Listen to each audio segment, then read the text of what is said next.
Bienvenidos a este nuevo especial que hacemos desde Izquierda Diario. Hoy vamos a hablar de una de las cuestiones que está hablando todo el mundo, ¿no? Que estamos de lleno en la segunda ola de la pandemia.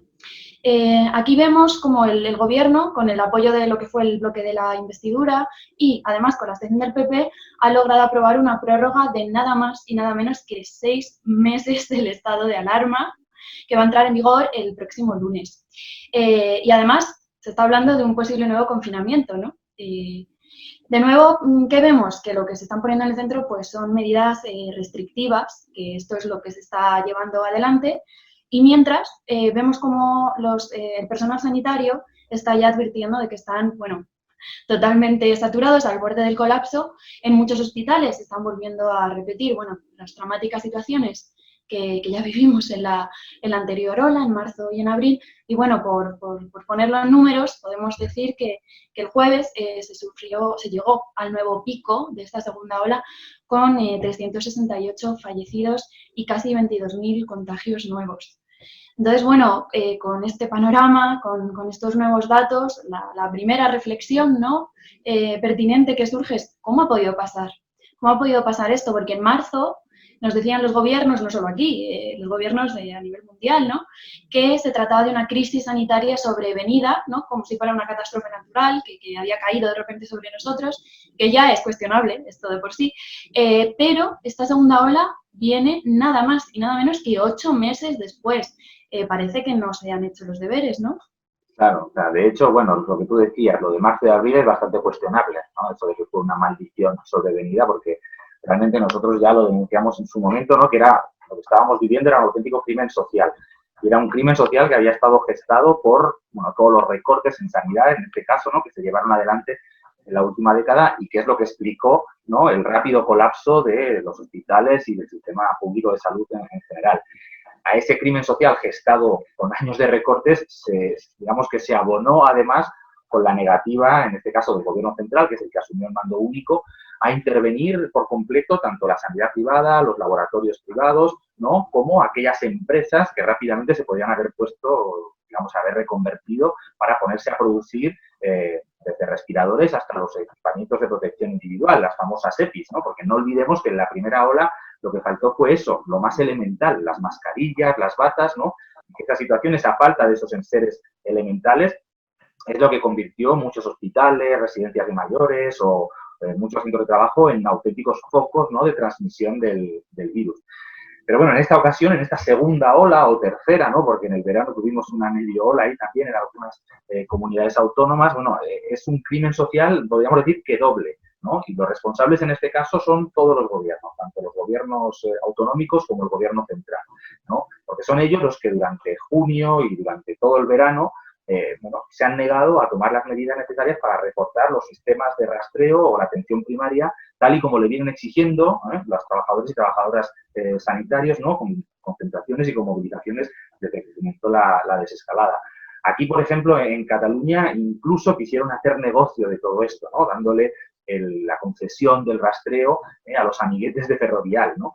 O aquí en Cataluña o también allí en Madrid, incluso en vez de contratar más personal sanitario, ¿no? Durante el verano, lo que se hizo fue todo lo contrario. En el mes de mayo y sobre todo en junio se despidió a la mayor parte de lo que se conoció como el refuerzo COVID, esos trabajadores y trabajadoras sanitarios que habían sido contratados de manera extraordinaria en los peores meses de la pandemia y que después de dejarse la piel se veían en la calle, ¿no? Sin ningún tipo de contemplación. Además, este no refuerzo del sistema sanitario, esta no contratación y este despido no fue solo responsabilidad de las comunidades autónomas. El gobierno central tuvo una gran responsabilidad en ello. ¿Por qué? Porque existe un veto legal para poder reforzar, estructuralmente las plantillas, ¿no? Y esto viene de lejos, viene del año 2011, no sé si os acordáis de aquel verano, ¿no? En el que el PSOE y el PP, con nocturnidad y alevosía, pactaron una reforma constitucional express. Fue la famosa reforma del artículo 135, un artículo que lo que hace ahora, el nuevo artículo 135, es blindar el pago de la deuda por encima de cualquier otra partida. Digamos que fue la reforma que habilitó todos los recortes sociales que vinieron o que se profundizaron después, entre ellos los recortes sanitarios, y como parte de ese espíritu austericida, por llamarlo de alguna manera, se implantó, bueno, una normativa que impide la contratación estructural en sanidad, educación y en otros servicios. Se implantó, digamos, la filosofía de la no reposición. Todos aquellos profesionales que se iban jubilando durante todo este tiempo no han sido repuestos, no se han creado plazas nuevas o no todas las plazas que se iban perdiendo por jubilaciones y otro tipo de bajas. Bueno, ese veto a la contratación, ese veto al refuerzo estructural de las plantillas de salud sigue vigente porque el gobierno central, el gobierno del Partido Socialista y de Unidas Podemos ha decidido mantenerlo intacto, ¿no? Como una manera también de mostrarle a la Unión Europea y, bueno, una manera de dar una continuidad, un compromiso con esas políticas de contención del déficit, ¿no? Y de priorizar por sobre todas las cosas el pago de la deuda. Claro, viendo esta falta de medidas que parecen como de sentido común, que son las más urgentes y las más necesarias, ¿no? Es como que resulta más indignante aún, por no decir otra cosa, que esta suerte de consenso, que parece que no se puede cuestionar, de que lo único que se puede hacer ahora mismo es tomar medidas restrictivas, ¿no? ¿Y esto cómo se hace? Pues tirando de la legislación de excepción, que es nada más y nada menos que algo que parece que ya lo hemos naturalizado, pero estamos hablando de estado de alarma, de toque de queda, de confinamiento de clase, añadiría, de militarizar el espacio público, de mandar a la policía a determinadas zonas también, de multas. Bueno, que esta sea la opción, dada la situación, es bastante indignante, ¿no? Además, no solo por esto que ya insinuaba, ¿no? De que son medidas que vienen a reforzar totalmente y a legitimar las políticas represivas, que además ya sabemos dónde caen, y además aquí en Madrid, por ejemplo, y no solo, lo hemos visto clarísimamente, ¿no? Con el confinamiento de clase, a dónde va esa policía, a dónde van esas multas, esas restricciones y persecución, pues a los barrios populares, ¿no? A los sectores populares, a los migrantes, a la juventud, que por cierto están haciendo una campaña de criminalización y culpabilización de la juventud tremenda. Ya hizo un vídeo el Ministerio de Sanidad y ahora lo ha hecho también la Comunidad de Madrid, que no tiene desperdicio. No solo eso, y un fortalecimiento del Estado que viene de la mano de todas estas medidas, sino que es que además son ineficaces, que eso es casi lo más grave, ¿no? Son ineficaces todos estos planes para hacer frente a la crisis sanitaria y social que tenemos ahora mismo entre manos. Y así vemos cómo los mismos que están tomando estas medidas de militarización, etcétera, se niegan a reforzar, como es necesario y urgente, el sistema sanitario, ¿no? Algo tan básico como eso que mencionabas. Se niegan a intervenir toda clínica y todo laboratorio privado, porque ya se está colapsando la sanidad pública, no se da abasto para hacer las pruebas diagnósticas, para hacer los test de coronavirus y de otras enfermedades, que eso también es otro tema, ¿no? Todo eso está ocurriendo y no se intervienen las clínicas y la sanidad privada de conjunto. Igual ocurre con el transporte, ¿no? Han anunciado aquí en Madrid, era una campaña de que reforzaban y fue ridículo el reforzamiento y no hay más que ver el metro en hora punta, o sea, no hacen falta más pruebas, ¿no? Para esto. Luego, por ejemplo, tampoco se han paralizado los desahucios, que esto es algo criminal. Se limitaron un poco, nunca llegaron a pararse de todo en los peores momentos de la anterior ola y esa pequeña limitación ya la han eliminado. O sea que ni siquiera eso. Y ya ha dado cifras dramáticas esta cuestión de los desahucios. Por ejemplo, allí en Barcelona, solo desde septiembre, se han echado de sus casas a 400 familias. 400 familias. O sea, en fin, no es un número, son 400 familias. También, mientras se toman estas medidas restrictivas, dejan las reformas laborales, las dos, totalmente intactas. Y esto no es menor, porque esta precariedad está totalmente relacionada con la indefensión de los trabajadores ante la patronal y al hecho del miedo al despido que impide que millones de trabajadores y trabajadoras se impongan y digan no voy a trabajar sin condiciones de seguridad, sin condiciones de higiene, o incluso miedo a que te diagnostiquen porque te despiden, ¿no? Y esto, por no hablar de que no solo no se elimina la legislación precarizadora, sino que se avanza en reformas antiobreras. Hay que mirar, por ejemplo, la regulación que se quiere sacar de teletrabajo, que es todo un avance, contra los trabajadores, o el pensionazo del que ya se está hablando, congelaciones salariales, etcétera, ¿no? que se proponen imponer desde el gobierno. Y Y no sé, hay otra cuestión que también es como básica, ¿no? Que no se están garantizando las necesidades básicas, precisamente. No hay una renta de cuarentena a estas alturas, es increíble. El famoso ingreso mínimo vital, que no me digan que es la solución a ese problema, porque ha sido un fraude absoluto, como denuncian desde diferentes sectores sociales, porque solo ha llegado a poco más de 100.000 personas, es una gincana imposible llegar a obtenerlo. Lo han obtenido esto, poco más de 100.000 personas, y hay 10 millones en situación de pobreza en el Estado español, para que nos hagamos una idea de lo corta que se queda esta medida estrella, ¿no?, del gobierno. Y mientras, encima, que parece que se ríen de nosotros, vemos a las grandes empresas pedir ayudas, pedir subvenciones. Y lo peor no es eso, lo peor es que el gobierno se está comprometiendo a responder a esa petición y a entregarles miles de millones de los fondos europeos, porque parece que el enorme rescate, no olvidemos, el enorme rescate a las empresas con dinero público, que fueron los ERTEs, no ha sido suficiente, ¿no? Y esto se ve también en los presupuestos, en los nuevos presupuestos que también se han presentado como tan sociales, y vemos que hay una reforma fiscal que deja al Estado español todavía en 7 puntos por debajo de la media de la Unión Europea en recaudación, en este momento y en este contexto, que es más criminal aún, ¿no? Y al final se apoyan las medidas impositivas infinitamente más en los impuestos indirectos, esos que pagamos todos igual, tengamos millones o estemos que no llegamos a final de mes, y que por lo tanto recaen más en los sectores populares. Recae muchísimo más en eso que en los impuestos a las grandes fortunas, por mucho que se haya hablado. Si tú ves los datos de los impuestos a las grandes fortunas de este presupuesto, son totalmente ridículos también, ¿no? Sí, así es. De hecho, realmente todo lo que estás planteando es que plantea la necesidad, la urgencia, ¿no?, de que la izquierda, las organizaciones obreras, las organizaciones sindicales, los movimientos sociales, como el movimiento por la vivienda y contra los desahucios, que está denunciando muchísimo la situación que contabas, bueno, comencemos a preparar movilizaciones, bueno, por un programa de emergencia, ¿no?, para que la crisis social, sanitaria, económica deje de estar descargada de una manera tan brutal sobre los hombros de la clase trabajadora y de los sectores populares, ¿no? O sea, demandas que muchas se desprenden de lo que estabas planteando, ¿no?, como la prohibición total de los desahucios, la prohibición total también de los despidos. El gobierno, no sé si os acordáis, en la primera ola que se llenó la boca, ¿no?, la ministra de Trabajo, de la prohibición de los despidos. Bueno, nunca se llegaron a prohibir. La prueba de ello es que después de prohibirlos, la primera cifra fueron 800.000 despedidos nuevos en el primer mes de pandemia, en el mes de marzo, ¿no?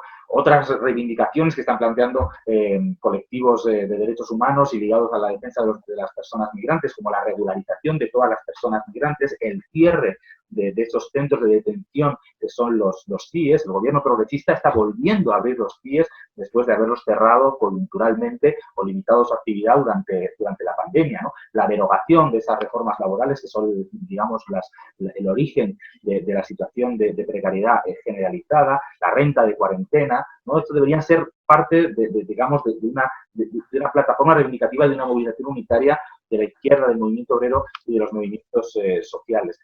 Contra el problema del desempleo masivo que hay, tendríamos que pelear por el reparto de la jornada laboral, por la reducción de la jornada laboral sin merma salarial, para poder combatir ese desempleo de masa que se está cebando especialmente en la juventud y en los sectores que ya tenían una situación muy precaria anteriormente, ¿no? Así como todas esas medidas sociales que hablábamos antes, ¿no? Ese refuerzo del sistema sanitario, el refuerzo de los medios de transporte público para acabar con las aglomeraciones. Y claro, el tema es que todas estas medidas no se pueden tomar, y ahí es donde está el problema, es por lo que no quiere actuar ni el gobierno central, el gobierno progresista, ni los gobiernos autonómicos, no se pueden tomar sin tocar el bolsillo a las grandes empresas y a las grandes fortunas, ¿no?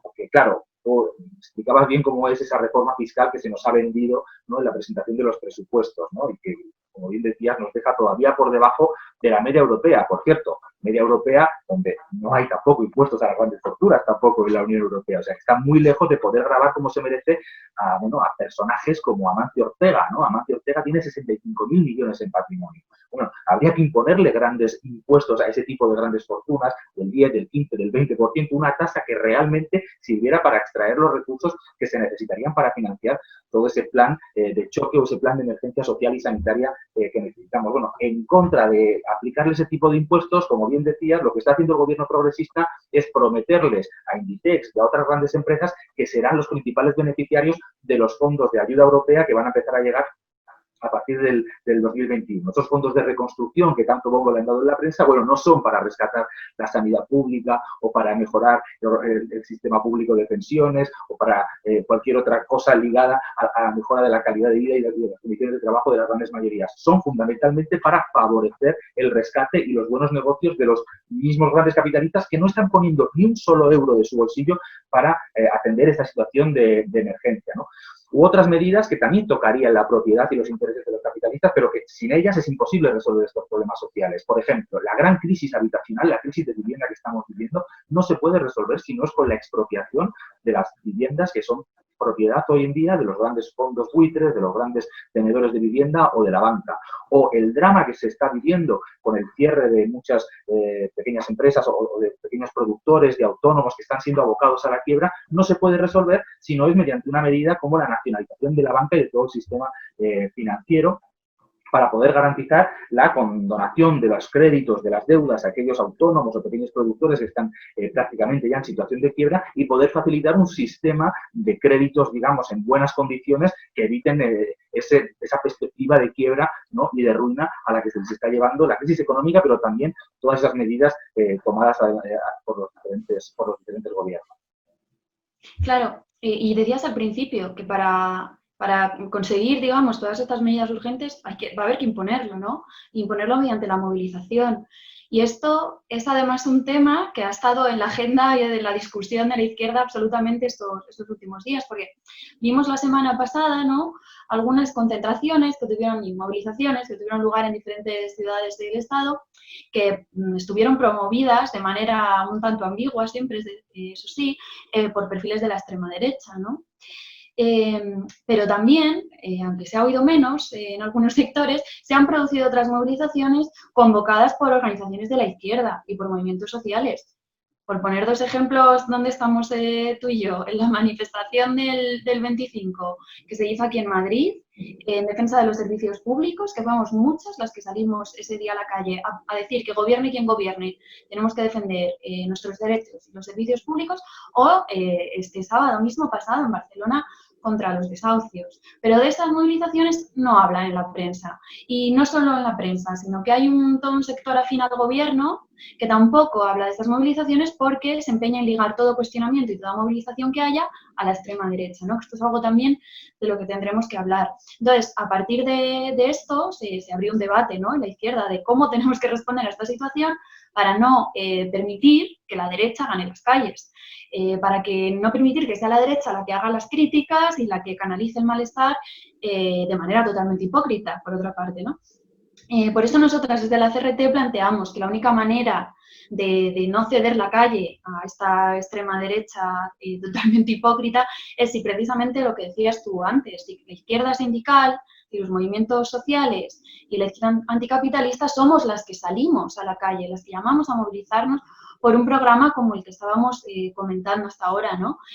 Y si somos nosotras las que peleamos, también exigimos a la burocracia sindical que levante el culo del sillón de estar todo el día con la patronal y con el gobierno negociando y que también llame a movilizar, ¿no? Y así avancemos en la perspectiva de una huelga general, por un programa así como el que estamos diciendo.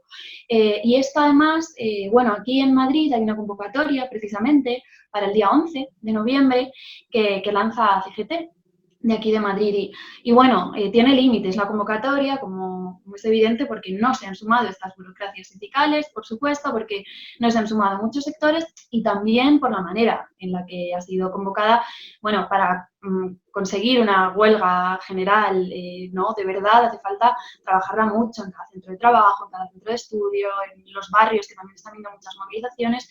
Requiere un proceso que, bueno, pues no se ha llevado adelante, pero más allá de los límites que pueda pueda tener esta convocatoria, desde luego es una oportunidad para llevar adelante una gran jornada de lucha en esta perspectiva de caminar precisamente hacia la huelga general que decimos y bueno, y decir y echar a la extrema derecha de las calles y hacer un cuestionamiento profundo a las medidas y plantear el programa que es realmente urgente.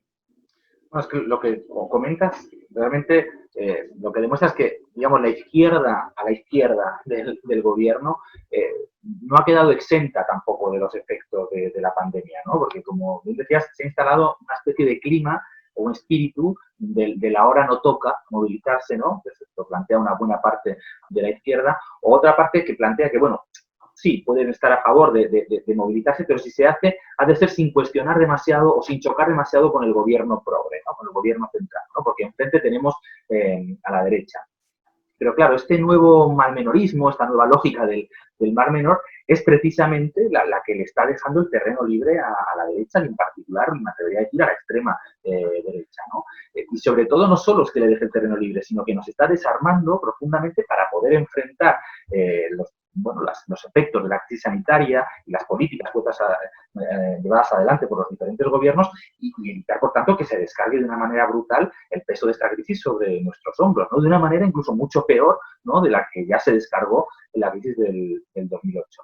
Y es que, en última instancia, el debate sobre cómo responder a esta situación, de cómo romper con ese espíritu de la hora no toca, ¿no?, está muy ligado también, me parece, al debate sobre qué izquierda necesitamos, ¿no? Porque nosotros estamos llegando a una nueva crisis, ¿no?, que supera, y así lo plantean todos los analistas en profundidad, y en sus efectos, en sus consecuencias, a la crisis del 2008, pero llegamos con la izquierda que emergió de ese ciclo de luchas nacido de la anterior crisis, que no la encontramos en la calle o enfrentando las consecuencias, sino que directamente la encontramos como gestora directa de las políticas de gestión de la pandemia y de las políticas, digamos, de gestión de esta crisis económica, ¿no? Hoy eso está gobernando con Podemos e Izquierda Unida. Podemos e Izquierda Unida están en la Moncloa directamente, ¿no?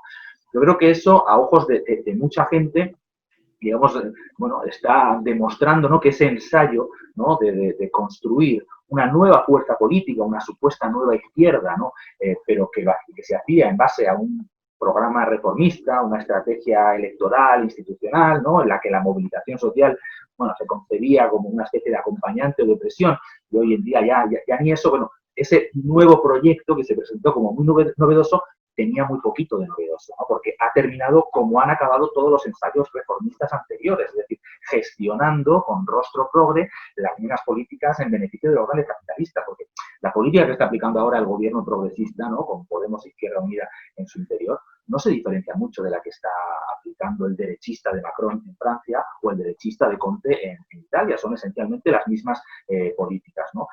Aquí, además, en Cataluña, además de Podemos o del espacio de los comunes, también surgió otra izquierda a la izquierda de los comunes o de Podemos, ¿no?, muy ligada al desarrollo del movimiento democrático catalán, que fue la CUP, ¿no?, las Candidaturas de Unidad Popular, la izquierda independentista, ¿no?, y que en la actualidad se mantiene con una ubicación política de oposición por izquierda al gobierno central, ¿no?, pero que, sin embargo, aquí en Cataluña, en el último tiempo, sobre todo, está reforzando mucho su apuesta por, bueno, lo que ellos llaman recomponer la unidad estratégica del independentismo, ¿no?, que es una vieja política también, ya ensayada durante todo el llamado procés, ¿no?, de tenderle la mano, bueno, pues a los partidos de la burguesía independentista, en este caso de Junts per Cat y de Esquerra Republicana, ¿no?, tenderles la mano para luchar en común por el derecho a decidir, por la República Catalana, e incluso se llega a plantear para luchar en común por la conquista de nuevos derechos sociales y civiles, ¿no?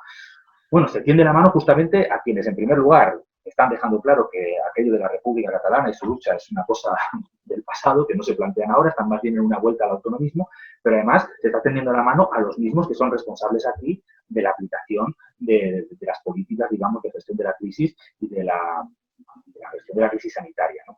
Por lo tanto, no sé, creo que todo esto nos plantea, bueno, o abre por lo menos un debate de que es necesario, bueno, construir otra izquierda, ¿no?, una izquierda que supere tanto esa lógica de gestión amable del capitalismo, ¿no?, o de conciliación de clases con los partidos que, en este caso, a nivel catalán, se dedican a hacer eso mismo, ¿no?, esa gestión del capitalismo, lo de amable, en el caso de los herederos del puriolismo, no es ni amable, es más bien una gestión neoliberal pura, ¿no? Y bueno, justamente en ese debate, desde la CRT, desde la Corriente Revolucionaria de Trabajadores y Trabajadoras, que digamos, Lucía y yo estamos planteando esto mismo, ¿no?, que a otros grupos, ¿no?, de la izquierda anticapitalista, como el Líder Internacionalista, como Jorge Roja, como el Sol, ¿no?, de que, bueno, tenemos que que aprovechar incluso la oportunidad de las elecciones catalanas, ¿no?, el próximo 14 de febrero, para impulsar algún tipo de frente electoral, de frente político electoral de izquierdas que levante un programa como el que estamos discutiendo, un programa claramente anticapitalista, que no le tiemble el pulso o que no dude en plantear un horizonte de tocar el bolsillo y los intereses a los grandes capitalistas, y hacerlo desde la más absoluta independencia de los distintos partidos capitalistas, ¿no?, y apostando, poniendo eje en el desarrollo de la movilización de la autoorganización obrera y popular para poder imponerlo, ¿no? Yo creo que esa discusión de qué izquierda, bueno, la vuelve a plantear, o la plantea de una manera mucho más aguda, esta situación de crisis y la ubicación que están teniendo las izquierdas nacidas del ciclo anterior en estos momentos. Sí, sí, yo creo que el lema que podemos sacar de esto es que o emerge una izquierda así, como la que estás planteando, o, como mucho, siendo optimistas, lo que van a volver a surgir son proyectos reformistas, ¿no? Y esto es precisamente lo que están planteando los compañeros de anticapitalistas, que hacen un balance de Podemos, de que estuvo bien crearlo, de que fue un acierto, de que el problema era que ellos eran débiles dentro y que el aparato burocrático de Pablo Iglesias fue el que los marginó y entonces le dio un curso moderado, ¿no?, a este proyecto.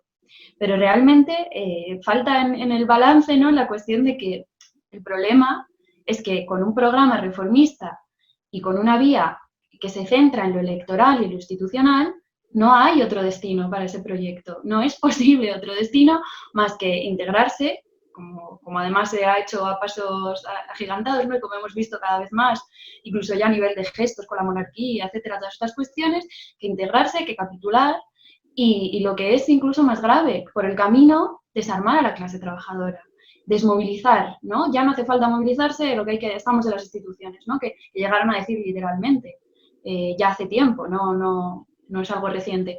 Y además es que ya había habido una experiencia en Grecia con Tsipras y la capitulación en tiempo récord, como para que nos pillara de nuevas esto, ¿no? Entonces, claro, sin proponerse pelear por un programa que sea verdaderamente anticapitalista, como el que estamos planteando en esta situación, un programa que ponga el eje en el desarrollo no de la vía institucional, electoral, etcétera, sino el eje en la autoorganización de la clase trabajadora y junto a los sectores populares, y que lleve a la ruptura, que se plantee romper con este régimen y pelear en perspectiva, por supuesto, por gobiernos de los trabajadores y las trabajadoras. Sin esta perspectiva, todo a lo que podemos aspirar es quedarnos dentro de los límites estrechos de esta democracia para ricos y de este régimen monárquico que tenemos aquí, ¿no? Y decir otra cosa es engañar, en este sentido, hace un par de días leía un tuit, precisamente, de un tuitestar muy conocido, de que 2020 estaba siendo un año tan terrible, ahí no le quito la razón, que hasta había que defender a un conservador como Biden, dadas las circunstancias. Y yo pensaba, pues es justo lo contrario, ¿no? O sea, vivimos en un contexto, en unas circunstancias, viendo cómo el capitalismo da lo peor de sí mismo, cómo gestiona esta crisis, etcétera, que es justo al revés. No vivimos en tiempos de malmenorismo, precisamente. Vivimos en tiempos más bien de socialismo barbarie, diría yo, ¿no? Y en este contexto, pues no es tiempo para Biden, no es tiempo para mal menor, ni para esperar a otro momento. Es el momento de construir una alternativa para la clase trabajadora, para que no volvamos a pagar esta crisis y para darle la vuelta a todo, ¿no? Que si no es ahora, ¿cuándo? Y bueno, con esta reflexión yo quería dejar, con esa reflexión final. Os animo a todas las que veis estos vídeos, que os interesan, que le deis a me gusta, que lo compartáis en redes y sobre todo que contestéis, que planteéis cuestiones, críticas, preguntas, que esto sea un intercambio. Y, por supuesto, nada, muchos de los temas que hemos estado aquí tocando, tanto Santiago como yo, los elaboramos con más profundidad en Izquierda Diario. Entonces, nada, os recomiendo seguirnos Izquierda Diario, que estamos en Instagram, en Facebook, en Twitter. Y nada, os invitamos a estar aquí para el próximo vídeo y seguiremos comentando.